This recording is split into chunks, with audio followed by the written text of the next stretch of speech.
اللہ مولانا العظیم ان اللہ وملائکتہ یصلون علی النبی یا ایھا الذین آمنوا صلوا علیہ وسلموا تسلیما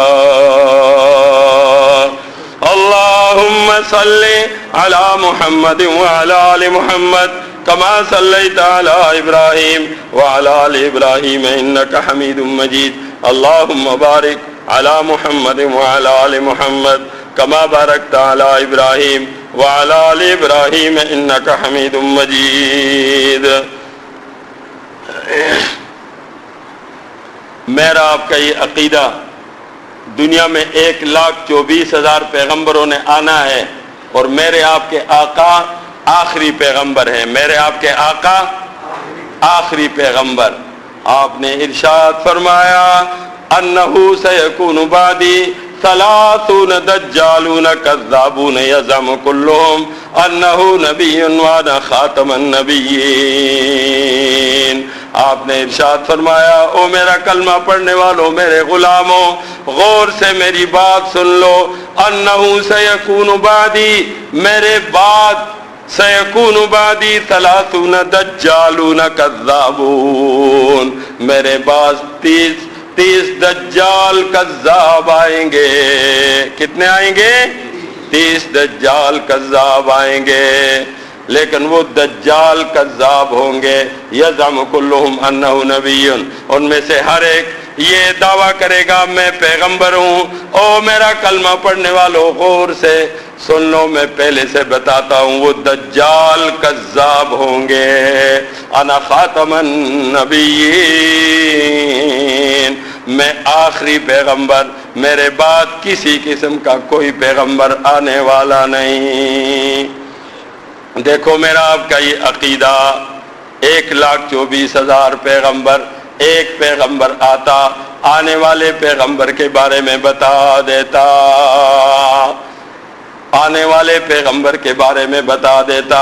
وَإِذْ قَالَ عِيسَى ابْنُ مَرْيَمَ يَا بَنِي إِسْرَائِيلَ أَنِّي رَسُولُ اللَّهِ إِلَيْكُمْ مُصَدِّقًا لِمَا بَيْنَ يَدَيَّ مِنَ التَّوْرَاةِ وَمُصَدِّقًا، اے بنی اسرائیل، آیت پڑھ لو، وَمُصَدِّقًا بِرَسُولٍ يَأْتِي مِن بَعْدِ اسْمُهُ أَحْمَدُ، تورات کی عبارت قرآن نے نقل، انجیل کی عبارت قرآن نے نقل کر دی۔ عیسیٰ علیہ السلام اپنی قوم سے فرمانے لگے او میری قوم، میں اللہ کا پیغمبر، میں گزشتہ کتاب تورات جو موسیٰ علیہ السلام بھی نازل ہوئی اس کی تصدیق کرتا ہوں، میں انجیل لایا ہوں، لیکن یاد رکھو میرے بعد کائنات کے سردار محمد مصطفیٰ احمد مجتبی صلی اللہ علیہ وسلم آنے والے ہیں، ان کا انتظار کرو۔ ہر پیغمبر آتا گزشتہ کی تصدیق آئندہ کے لیے بتاتا، فلانا پیغمبر آنے والا ہے۔ میرے آپ کے آقا کا نام مبارک آج بھی انجیل برنباس میں، جو ان کی انجیل، ان کے پاس اب بھی جو انجیل، ایک انجیل ہے انجیل برنباس، اس میں اب بھی رسول اللہ صلی اللہ علیہ وسلم کی یہ پیشن گوئی موجود ہے۔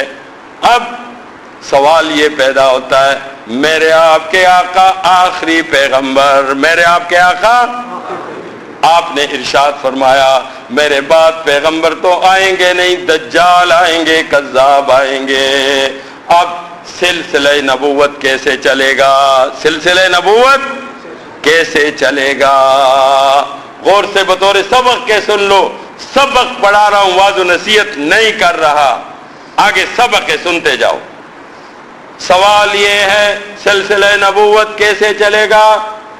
آپ نے ارشاد فرمایا العلماء ورثۃ الانبیاء، علماء میرے وارث ہیں۔ میرے نبوت کے وارث کون ہیں؟ علماء۔ میرے نبوت کے وارث کون ہیں؟ علماء۔ علماء وارثین نبوت، علماء۔ اب علماء تو لاکھوں، 70-80 لاکھ علماء، 70-80 لاکھ علماء ہیں۔ یہ سب کون ہے؟ وارثین، زور سے کہیں نا، بطور سبق کے یاد کر کے، میں پھر کسی کو پکڑ کے سنوں گا بھی کہ سبق سناؤ مجھے۔ آپ نے ارشاد فرمایا العلماء ورثۃ الانبیاء، علماء میرے وارث ہیں، کام یہ کریں گے، یہ 60-70 لاکھ، ان میں 15-20 لاکھ اولیاء اللہ، 15-20 لاکھ علماء بھی اور ولی بھی، علماء بھی اور اولیاء بھی۔ وہ 15-20 لاکھ میں پھر کیا ہوگا؟ 70 میرے خاص ولی، 70 میرے خاص ولی، ابدا 40 ان میں سب سے بڑے، 40 ان میں، یہ دیکھو 80 لاکھ سے 15-20 لاکھ پہ آئے، 15-20 لاکھ سے 40 پہ آ گئے، 40 خاص اولیاء اللہ، 40 یہ 40 پھر ان میں 40 پھر ایک کو منتخب کرتے ہیں، 40 پھر کیا کرتے ہیں؟ ایک کو منتخب کرتے ہیں، وہ اس کو کہتے ہیں قطب وقت، اس کو کیا کہتے ہیں؟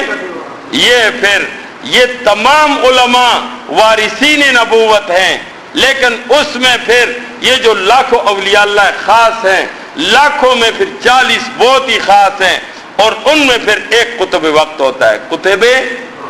اب سلسلہ نبوت کیسے چلے گا؟ وراثت کیسے چلے گی؟ اب وراثت کیسے چلے؟ ادھر شیطان ہے، اس کو رب نے مہلت دی ہے، اس کو رب نے قیامت تک کے لیے مہلت دی، 1,24,000 کے ساتھ کھیلا، وہ 1,24,000 پیغمبروں کے ساتھ مقابلہ کیا کہ نہیں؟ 6 لاکھ سال عبادت کی کہ نہیں؟ 22,000 سال اور فرشتوں کا استاد رہا کہ نہیں؟ اس کا مقابلہ کون کرے؟ اتنے بڑے کھلاڑی تجربہ کار کے ساتھ بغیر پیغمبر کے اب کیسے لڑا جائے؟ اب یہ سلسلہ اولیاء کا چلتے ہوئے قطب کے اوپر آ جاتا ہے، کس پر آتا ہے؟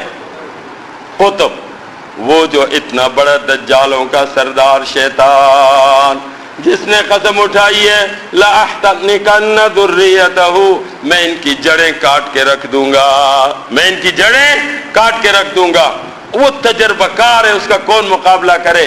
پیغمبر پہ وحی آتی ہے، اب سلسلہ نبوت، العلماء ورثۃ الانبیاء، لاکھوں علماء، پھر ان میں لاکھوں اولیاء اللہ، پھر لاکھوں میں 40 بڑے اولیاء اللہ، 40 میں سے پھر ایک کو قطب بنایا جاتا ہے، 40 اپنی جگہ اور ایک قطب بنایا جاتا ہے۔ کون ہوتا ہے؟ اب پیغمبر پر وحی آتی ہے، جبریل آتے ہیں، وحی لے کے آتے ہیں فرشتہ، لیکن جبریل تو ہمیشہ کے لیے بند ہو گئے۔ اب کیا ہوگا؟ قطب وقت پہ الہام ہوتا ہے، اس کے دل پہ ورود ہوتا ہے۔ وہ ایک بات، قطب وقت کو حضوری حاصل ہوتی ہے، حضوری اس کو کہتے ہیں، دیکھو میں آپ دعا کرتے ہیں ربا آج رات سب کو کائنات کے سردار کا دیدار کرا دے، کہہ دو آمین۔ اللہ سب کو آج رات اس سارے مجمع کو کرا دے، مشکل ہے؟ من رآنی فقد رآنی، جس نے مجھے دیکھا پکی بات ہے مجھے دیکھا، فإن الشیطان لا يتمثل بی، کبھی ایسے نہیں ہو سکتا شیطان آ کے خواب میں یہ کہہ دے میں محمد الرسول اللہ نہیں۔ رب سب کو دیدار کرا دے، خوش نصیب ہوں گے یا نہیں؟ رب مجھے بھی دیدار کرا دے آج رات کو، آپ کو بھی کرا دے، کوئی مشکل ہے؟ خوش ہو جائیں گے کہ نہیں؟ یہ تو دیدار منامی خواب میں ہے، ایک ہے حضوری، ایک ہے حضوری۔ یہ اللہ کے فضل سے قطب وقت کو اللہ دے دیتے ہیں۔ حضوری یہ ہوتی ہے کہ جس وقت چاہے کائنات کے سردار کا دیدار ہوتا ہے۔ یہ نہ غیب کی بات ہے اور نہ اس کی بات شریعت سے خلاف بات ہے، یہ صرف قطب کو نہیں ہوتا، یہ عام اولیاء اللہ کو بھی ہو جاتا ہے، صرف قطب کو نہیں ہوتا، یہ عام اولیاء اللہ، بعض اللہ کے خاص بندے ہوتے ہیں، جب چاہتے ہیں دیدار نصیب ہو جاتا ہے۔ اب قطب وقت کو اللہ یہ کر دیتا ہے کہ ادھر اس کو حضوری حاصل ہوتی ہے، رب حضوری بھی جس کو چاہتے دے دیتے ہیں، ادھر کائنات کے سردار سے مشورہ، ادھر الہام دل پہ ہوتا ہے۔ وہ جو مین ایجنڈا منصوبہ ہوتا ہے شیطان کا، جو اتنا تجربہ کار ہے، اب قطب کیسے اس کا مقابلہ کرے؟ قطب پر الہام ہوتا ہے یا کائنات کے سردار کے ساتھ بات چیت کے ذریعے سے کہ اس وقت یہ ایجنڈا ہے۔ اب قطب وقت وہ ایجنڈا 40 ابدالوں کو بتاتا ہے، 40 ابدال، پھر وہ جو خاص اولیاء اللہ ہیں لاکھوں علماء میں سے ان کو بتاتا ہے، اور وہ جو خاص ہوتے ہیں پھر وہ جو باقی علماء ہیں وارثین انبیاء جو بہت بڑی تعداد ہے وہ ان کو بتاتے ہیں، پھر وہ علماء امت کو بتاتے ہیں، وہ علماء۔ بات سمجھ آ گئی؟ اتنی بات سمجھ آ گئی کہ نبوت کا سلسلہ کیسے چلے گا؟ بطور سبق کے یہ یاد ہو گیا، موجودہ دور میں قطب وقت کی طرف سے جو بات چل رہی ہے، ابدالوں کی طرف سے اولیاء اللہ کی طرف سے علماء، خاص علماء، پھر خاص علماء سے عام علماء، اور امت میں کہ اس وقت کا سب سے بڑا فتنہ قادیانیت ہے۔ کیا ہے؟ اور یاد رکھو قطب وقت کی طرف سے چلی ہوئی بات، ٹھیک ہے، قرآن پڑھنا پڑھانا، حدیث پڑھنا پڑھانا، دین کے دوسرے کام سب برحق کام، لیکن قطب وقت جس کام کی طرف متوجہ ہوں گے اس کام میں سب سے زیادہ اجر و ثواب ہوگا اور جلدی اللہ تک پرواز ہوگی۔ بات سمجھ آ گئی؟ تو موجودہ دور کا سب سے بڑا مسئلہ ختم نبوت کا بن گیا۔ کس کا ہے؟ اب ختم نبوت کیا ہے؟ ختم نبوت کیا ہے؟ آپ نے ارشاد فرمایا انہو سیکون بعدی 30 دجالون کذابون یزعم کلہم انہو نبی وانا خاتم النبیین لا نبی بعدی۔ میرے بعد کسی پیغمبر نے آنا نہیں، میری بشارت تو عیسیٰ علیہ السلام نے دے دی، عیسیٰ علیہ السلام کی بشارت موسیٰ علیہ السلام نے دے دی، لیکن میرے بعد کوئی پیغمبر، کسی پیغمبر نے آنا نہیں۔ ہاں اتنی بات ہے 30 دجال کذاب آئیں گے۔ کون آئے گا؟ 30 دجال کذاب آئیں گے۔ غور سے سن لو، میں آخری پیغمبر، صحابہ کے دور میں 3 دجال آئے، ایک دجال نہیں تھی، صحابہ کرام نے سب کے سب کو مردار کیا۔ مسیلمہ کذاب کے مقابلے میں صحابہ قرآن کے حفاظ کی طلباء کی بہت بڑی تعداد شہید ہو گئی تھی۔ یہ قرآن جمع اس لیے اس پہ مشورہ ہوا کہ ایسے اگر قرآن کے حافظ شہید ہوتے گئے تو کیا بنے گا، تب جا کر قرآن کو جمع کیا گیا۔ بات سمجھ آ گئی؟ پہلے قرآن سینوں میں تھا، اب اللہ کے علم میں ہے، ممکن ہے کوئی اور آیا ہو، لیکن اسلامی حکومتیں تھی، اس کو نیست و نابود کر دیا ہوگا۔ نہ مسلمہ کذاب کا نام ہے، نہ اسود انسی کا نام ہے، ان 3 دجالوں کا نام نہیں ہے۔ چوتھا دجال مرزا قادیانی کانا دجال آیا، اب اس کو لانے والے عیسائی یہودی، زور ان کا ہے، قوت ان کی ہے، ابھی تک وہ چھپتے ہیں، پھر لیکن امت قربانی دیتی ہے۔ امت جب اس کانے دجال نے نبوت کا دعویٰ کیا، علماء نے چیلنج کیا، مشکل دور تھا انگریز کا، ایک دن لاہور کی سڑکوں پر 10,000 جوانوں نے اپنی جانیں دے دی، لیکن کانے کی نبوت کو قبول نہیں کیا، کانے کی نبوت کو قبول نہیں کیا۔ قربانیاں چلتی رہیں۔ سن 73 میں ساری قوم اٹھ گئی، رب نے کرم کر دیا، بھٹو مرحوم کا زمانہ تھا، مفتی محمود رحمت اللہ علیہ ان کی قیادت میں ملک اٹھ گیا سارا، اور حکومتیں مجبور ہو گئی اور ان کو ہمیشہ کے لیے کافر قرار دے دیا۔ یاد رکھ لو یہ بات بطور سبق کے، ہم خوش ہو گئے، ہمیں یاد ہے، ہم خوش ہو گئے ہمیشہ کے لیے، ادھر بھی کافر ادھر بھی کافر، مکہ مدینے میں بھی کافر، کل دنیا میں کافر، مکہ مدینے میں داخلہ نہیں، نام اسلام کا نام نہیں لے سکتے، جرم ہے، 73 کے آئین میں آ گیا۔ ہم تو خوش تھے مزے سے، انہوں نے نیا منصوبہ بنایا۔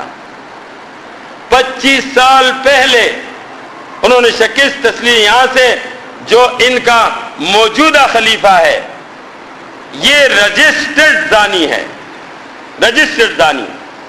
اس کے اس وقت کے فوٹو بھی ہیں جب یہ زنا کے کیس میں عارضی اس کی وہ ہوئی، بیل ہوئی، رہائی ہوئی، عارضی ضمانت ہوئی، اور یہ یہاں سے بھاگ گیا لندن۔ یہ جو موجودہ خلیفہ ہے بے ایمان، یہ اس کے ترے کو اس کو نہ دیکھو، یہ زنا کے کیس میں آپ کی عدالت سے ضمانت پہ، اور اس وقت کلین شیو تھا، سوٹڈ بوٹڈ، نکل کے بھاگ گیا. اب اس نے ترہ پہن لیا. حالت اس کی یہ ہے کہ اس کو قرآن ناظرہ نہیں پڑھنا آتا. قرآن ناظرہ ناظرہ چیلنج ہے، ناظرہ قرآن بھی نہیں آتا، لیکن وہ ان دجالوں کا خلیفہ بنا ہوا ہے. اب آپ کے لیے آج سے 25 سال پہلے منصوبہ بنا. منصوبہ کہاں بنا؟ Vatican city. جو آپ نے ویٹیکن سٹی کا نام بھی نہیں سنا ہوگا، وہ ہے عیسائیوں کا مرکز، جہاں ان کا پاپا روم، ان کا بڑا وہ بیٹھتا ہے، جو پوپ ہوتا ہے، وہ بہت کچھ، وہ سارے عیسائی بادشاہ اس کے ماتحت ہے، جو وہ کہتا ہے. میٹنگ ہوئی، میٹنگ میں پاپا روم تھا، اسرائیل کا وزیر اعظم تھا، اور یہ تھا قادیانیوں کا بڑا، ان کا جو بھی دجال تھا وہ تھا. منصوبہ یہ بنا، 25 سال کا منصوبہ بنا کہ پاکستان کو ٹکڑوں میں تقسیم کرنا ہے اور پاکستان کو قادیانی سٹیٹ بنانا ہے. اب کیسے بنائیں گے؟ اس کے لیے ایک آدمی نہیں، 2 آدمی نہیں، 10 آدمی نہیں، وہ اللہ نے ان کو طاقت دی ہے. 25 سالہ منصوبہ، 25 سالہ منصوبہ کہ 25 سال کے بعد اس ملک کو تیس نیس کر دیں گے اور یہاں قادیانیوں کی حکومت ہوگی. قادیانی ہم لوگ سوچ بھی نہیں سکتے. 23 سال پہلے 2 سال کے بعد منصوبہ افشا ہو گیا. ان میں بھی غدار ہوتے ہیں. منصوبہ افشا ہو گیا. حکیم سعید رحمت اللہ علیہ، اب میں یہ کہتا ہوں دیندار آدمی تو تھا، محب وطن تھا، لیکن علماء کے ساتھ اس کا تعلق نہیں تھا، کلین شیو تھا. منصوبہ اس نے پکڑا. اس کا کوئی یہودی عیسائی دوست ہوگا، سارا منصوبہ اس کو دے دیا. اس نے بجائے اس کے، افسوس علماء کے ساتھ اس کا تعلق ہوتا، اکابر کے ساتھ ہوتا، ان کے ساتھ شیئر کرتا، بتاتا تمہارے لیے منصوبہ. اس کے لیے علماء منصوبہ بندی کرتے. اس نے کتاب لکھ دی. اچھا کیا، جاپان کی کہانی، جاپان کی، اس کے صفحہ 14 15 اور آگے کئی جگہوں پہ یہ اس منصوبے کا پورا ذکر ہے. اس میں کون کون استعمال ہوگا، وہ کتاب ملتی ہے، کتاب لے لو. جاپان کی کہانی حکیم سعید، کتاب تو اس نے لکھ دی. اگر وہ علماء کے ساتھ اس کا رابطہ ہوتا، کتاب نہ لکھنے دیتے، چپکے سے اس کے لیے منصوبہ بندی کرتے، جیسے انہوں نے 3 مہینے کے بعد اس کو شہید کر دیا. یہ میں وہ باتیں کر رہا ہوں جو حقیقت ہے. اب ہم لوگوں کو تو علم تھا نہیں، لیکن اب جہاں ہم مزے سے بیٹھے تھے کہ بھٹو مرحوم نے، مفتی محمود رحمت اللہ علیہ نے قانون بنا دیا ملک کا، اب یہ دنیا میں سر نہیں اٹھا سکیں گے، اس میں کوئی شک نہیں. کسی اسلامی ملک میں ان کا وجود تک نہیں ہے. صرف پاکستان کو ٹارگٹ کیا ہے، اور اللہ کی ذات سے امید ہے اللہ ان کے منصوبوں کو ناکام بنائیں گے. اس کے لیے یہ تھا، ایسی حکومت لائی جائے گی جو غربت اتنی تیز کر دے کہ شام کو باپ جائے گھر میں، بچے روٹی مانگے، روٹی ہے نہیں ہے، کدھر سے وہ کما کے کدھر سے لائے. اب یہ جو بھوکے ننگے غریب مسلمان ہیں، قادیانی کتوں کو چھوڑ دو ان کے پیچھے تاکہ وہ ان کی مدد کریں. مدد کے ذریعے سے ان کو قادیانی بنا دے جن کو پتہ ہی نہیں ہے دین کا. ابھی آپ کو علم بھی نہیں ہے. آپ کا تھر بہت زیادہ لوگ وہاں بھوک افلاس کی وجہ سے وہ لوگ قادیانی ہو چکے ہیں. آپ کے قرب جوار میں بھی جگہ جگہ مراکز قائم کیے ہیں انہوں نے، اور ان کی طاقت اس قدر بڑھ چکی ہے اب کہ وہ مدارس پر حملے بھی کر رہے ہیں. فیصل آباد میں مدرسے پہ حملہ کیا. کوئی ہے جو ان کو کر لے، وہ دوبارہ کوشش کر رہے ہیں کہ اس قانون کو منسوخ کریں. میں آپ کیا کریں؟ دیکھو میں نے آپ کو منصوبہ بتا دیا، قطب وقت کی طرف سے چلا ہوا.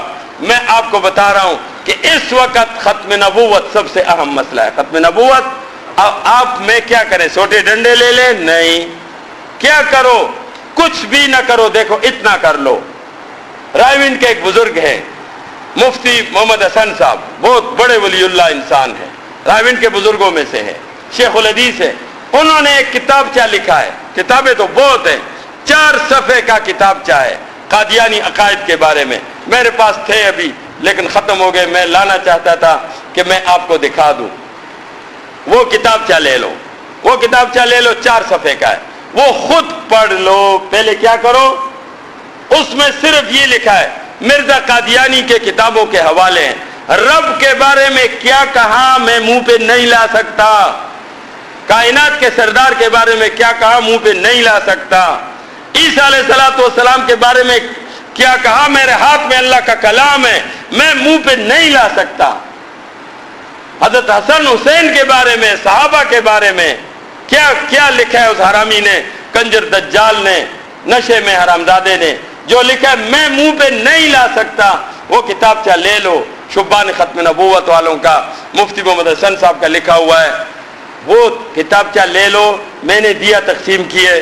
ایک نوجوان سے میں نے پوچھا بھئی تو نے پڑھ لیا؟ کہتے جی میں نے 1.5 صفحہ پڑھا، 1.5 صفحہ پڑھا آگے۔ تو میں نے کہا کیوں؟ رونے لگے کہ جی میں تو پڑھ بھی نہیں سکتا۔ میں نے کہا تجھے پڑھنا پڑے گا، اس کو پورا پڑھ۔ وہ رونے لگ گیا کہ میں نہیں پڑھ سکتا یہ۔ میں نے کہا تجھے پڑھنا پڑے گا، یہ پڑھ، یہ ان کے عقائد ہے، تجھے پتہ لگے گا، یہ منقش سانپ ہے ڈس جائے گا۔ وہ تمہارے غریبوں کو وہ قادیانی بنا رہے ہیں، تم کہتے ہم پڑھ نہیں سکتے، تم پڑھو، بیوی بچوں کو پڑھاؤ، محلے میں دوست احباب کو پڑھاؤ، پھر تمہارا آگے، تاکہ ایمان بچ جائے، کافر مرتد ہونے سے مسلمانوں کو بچاؤ۔ سب وہ ایسے تو لٹریچر بہت ہے، میں آپ کو بہت راوند کے ایک بزرگ کا بتا رہا ہوں، مفتی محمد حسن صاحب، میں بعد میں مجھ سے لے لو، میں منگوا لوں گا۔ وہ 1000 روپے کا 1000 ملتا ہے، 1000 روپے کا 1000، آپ 1000 آدمیوں کا ایمان بچا لو گے۔ مجھے بتاؤ کیا یہ ختم نبوت والوں کا، مفتی محمد حسن صاحب کا لکھا ہوا کتابچہ سب پڑھو گے؟ گھر والوں کو پڑھائیں گے؟ کون کون ہے جو 1000 خرید کے اس کو تقسیم کرے گا؟ نہیں، صحیح کر کے انشاءاللہ، زور سے نہیں، میں نہیں خریدوں گا، آپ خود خریدو، میں نہیں، میں اپنی طرف سے خریدوں گا۔ میں نے 10,000 خریدا ہوا ہے، میں اور خریدوں گا، اور میں 10 لاکھ تک کروں گا انشاءاللہ۔ میں اس کا نہیں، میں نہیں لوں گا، آپ لوگ کرو۔ کون کون ہے؟ لے لیں، ٹھیک ہے، منگوا لیں، کوئی نہیں۔ جو دیکھو کون کون ہے جو خود ختم نبوت والوں کے ساتھ رابطہ کرو، ان سے منگواؤ اور تقسیم کرو۔ کون کون ہے جو کرے گا؟ ایسے کریں گے انشاءاللہ۔ دیکھو ہمارا کام آپ تک قطب وقت کی طرف سے چلی ہوئے گناہگار مسلمان نے گناہگار مسلمانوں کو بات پہنچا دی۔ ہمیں کوئی پتہ نہیں زندگی کتنی ہے، اس پہ عمل کرو گے انشاءاللہ۔ قادیانی دجال کی نبوت کو جہنم رسید کرو گے۔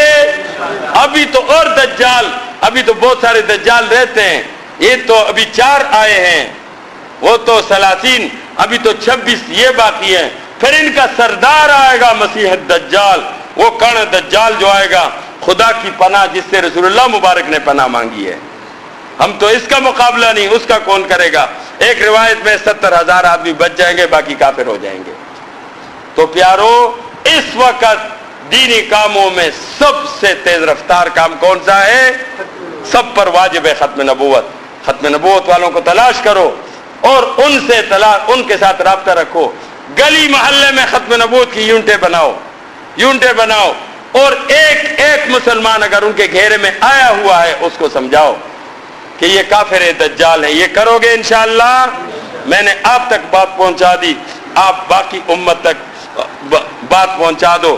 ہر آدمی کم از کم 1000 یہ پمفلٹ تقسیم کرے، پھر 1000 میں نہیں رہے گا۔ میں نے 1000 سے شروع کیا، 10 لاکھ کا ارادہ کیا ہوا ہے۔ اللہ اس فتنے کو ہمیشہ کے لیے ختم کر دے۔ جو اس کے سرپرست ہیں، جو بھی سرپرست ہیں، مولوی ہے، پیر ہے، کوئی حکومتی وزیر ہے، کوئی بھی ہے، ربا ان کو جلا کے کوئلہ بنا دے اللہ۔ اور تو اللہ اپنے محبوب کی، اے اللہ تو اپنے محبوب کے ختم نبوت کا تو تحفظ کر لے اللہ۔ اور اللہ اگر آئی ہے تو پھر شہادت کی موت ختم نبوت کے لیے ہماری یہ جانیں قبول کر لے اللہ۔ سبحان اللہ و بحمدہ، سبحانک اللہم و بحمدک، نشہد ان لا الہ الا انت نستغفرک و نتوب الیک۔ سنتیں پڑھ لیں، معاف کرنا، بات لمبی ہو گئی ہے ختم نبوت کا۔